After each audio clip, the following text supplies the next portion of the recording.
plow the way so we could get here. Things to think about today is we are in now the season of Advent, and we're starting our new church year.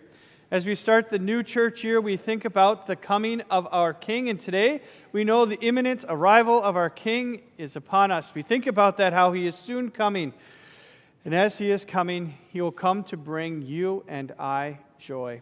Let's celebrate that and rejoice in that as you worship our God this morning. We'll start our worship by singing our very first hymn, 309, The Advent of Our King.